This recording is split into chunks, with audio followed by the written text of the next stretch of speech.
নমস্কার, এনটিভি ফুডে আপনাদের সকলকে স্বাগত।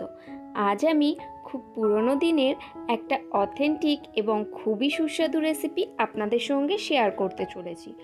আজ আমি মাছ দিয়ে শিমের বীজের একটা রেসিপি তৈরি করছি।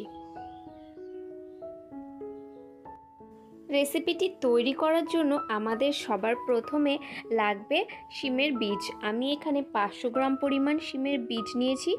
আমি প্রথমে এটার খোসাগুলো ছাড়িয়ে নিয়েছি।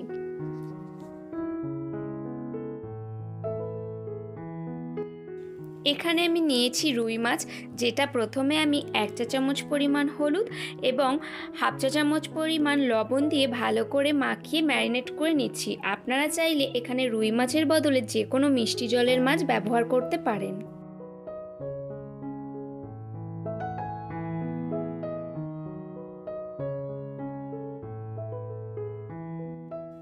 এরপর একটা কড়া ভালো করে গরম করে নিয়েছি। তারপর তাতে দিয়ে দিয়েছি সরষের তেল। সরষের তেলটা ভালো করে গরম করে নিয়েছি। তারপর এর মধ্যে আমি একে একে দিয়ে দিচ্ছি ম্যারিনেট করে রাখা মাছগুলো দিয়ে ভালো করে এপাশ ওপাশ আমি দুদিক লাল লাল করে ভেজে তুলে রাখবো।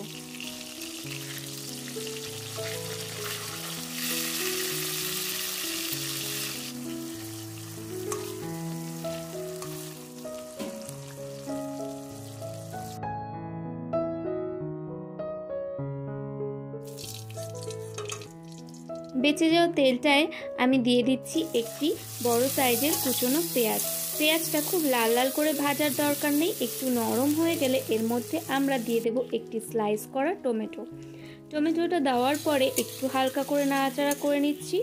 এরপর আমি এখানে অ্যাড করে দিচ্ছি 1 টেবিল চামচ পরিমাণ কাশ্মীরি লঙ্কার গুঁড়োটা এই পর্যায়ে ব্যবহার করলে যে কোনো রান্নায় খুব ভালো একটা কালার আসে। এরপর আমি ভালো করে এটা নাড়াচাড়া করে নিচ্ছি।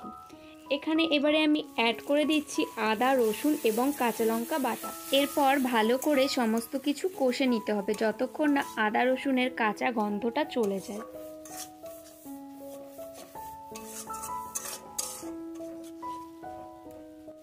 নেক্সট এখানে আমি অ্যাড করে দিচ্ছি একে একে হলুদ গুঁড়ো, দিয়ে দিচ্ছি স্বাদ অনুযায়ী লবণ এবং দিয়ে দিচ্ছি 1 চা চামচ পরিমাণ জিরের গুঁড়ো।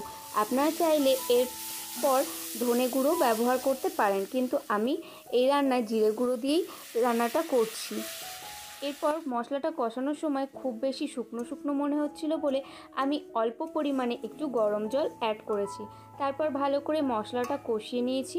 তারপর এখানে আমি অ্যাড করে দেব আগে থেকে ছাড়িয়ে রাখা শিমের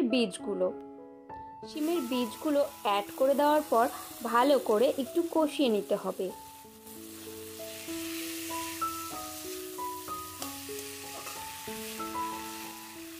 আমি এখানে শিমের বীজগুলো এই মশলার সঙ্গে প্রায় 4 থেকে 5 মিনিট কষিয়ে নিচ্ছি।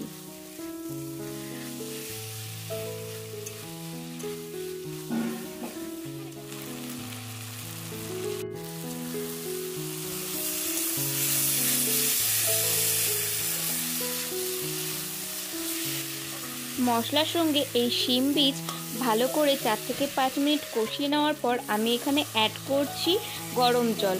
আমি যেহেতু এই রেসিপিটা খুব বেশি ঝোলঝোল করতে চাই না, একটু গামাখা রাখতে চাই, তাই আমি এখানে খুব অল্প পরিমাণে জল অ্যাড করেছি। আপনারা যদি ঝোল রাখতে চান তাহলে অবশ্যই বেশি করে জল অ্যাড করবেন।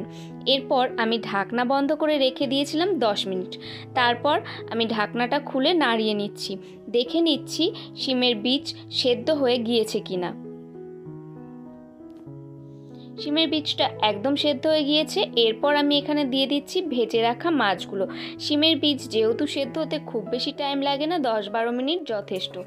এরপর মাছগুলো অ্যাড করে আমি একবার ভালো করে নাড়াচাড়া করে নিচ্ছি এবং তারপর ফুটতে দেব খানিকক্ষণ, যতক্ষণ না মাছগুলো একটু সফট হয়ে আসে আর এর মধ্যে মাছের মধ্যে ভালো করে সমস্ত কিছু ঢুকে যায়। এরপর আমি এখানে একটু ওপর থেকে ধনেপাতা কুচি অ্যাড করে দিয়েছি। ধনেপাতা কুচিটা অবশ্যই অপশনাল, আপনারা দিতেও পারেন নাও দিতে পারেন।